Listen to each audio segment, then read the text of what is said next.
মাধ্যমে শুরুতেই আমরা নিচ্ছি টেলিফোন কল। আসসালামু আলাইকুম।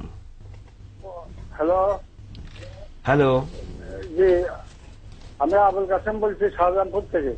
আচ্ছা, অনেক ধন্যবাদ জনাব আবুল কাসিম, প্রশ্ন করুন। জি, জামাতে নামাজে ইমামের পিছনে সূরা ফাতিহা পড়তে হবে কিনা? আচ্ছা, আর কোন প্রশ্ন? আর হলো যে বেতের নামাজ কিভাবে পড়া যায় সুন্নত হিসাবে? আমরা তো প্রচলিত পড়ে আসছি। জি জি, অনেক ধন্যবাদ জনাব আবুল কাসিম। আমরা উত্তরটি জেনে নিচ্ছি প্রফেসর ইব্রাহিম। আলহামদুলিল্লাহ ওয়াসসালাতু ওয়াসসালামু আলা রাসূলিল্লাহি ওয়া বা'দ।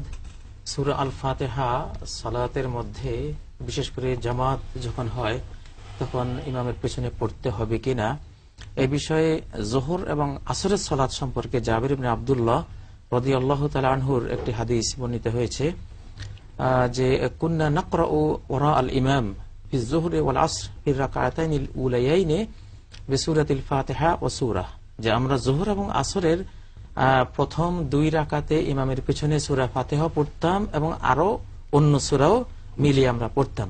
অফিল উখরায়াইনি বিসূরাতিল ফাতিহা, আর শেষ দু রাকাতে শুধু সূরা আল ফাতিহা পড়তাম।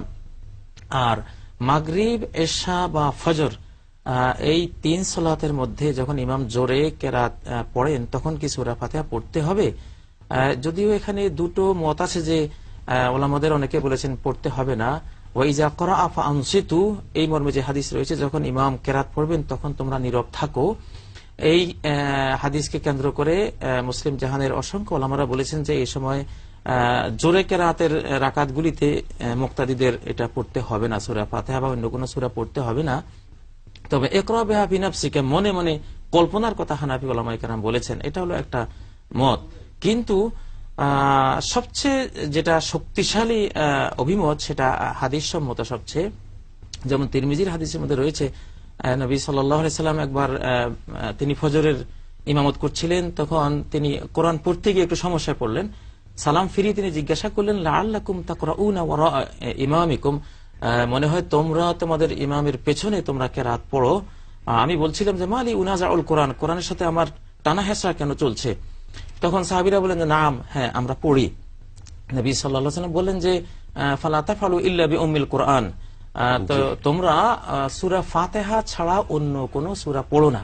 এটা তো ফজরের ঘটনা, আর ফজরের তো আমরা জানি দুই রাকাতেই জোরে কেরাত পড়া হয়। সেই ফজরের ক্ষেত্রেও তিনি বললেন এই জোরে কেরাতের সালাতের মধ্যেও সূরা ফাতিহা পড়বা। তো এখান থেকে যেটা সবচেয়ে বিশুদ্ধ অভিমত আমরা পাচ্ছি যে সূরা ফাতিহা পড়তে হবে, এবং এটা একটা রুকন সালাতের, সেজন্য সূরা ফাতিহা পড়া উচিত। অনেক ধন্যবাদ। কলার অপেক্ষা।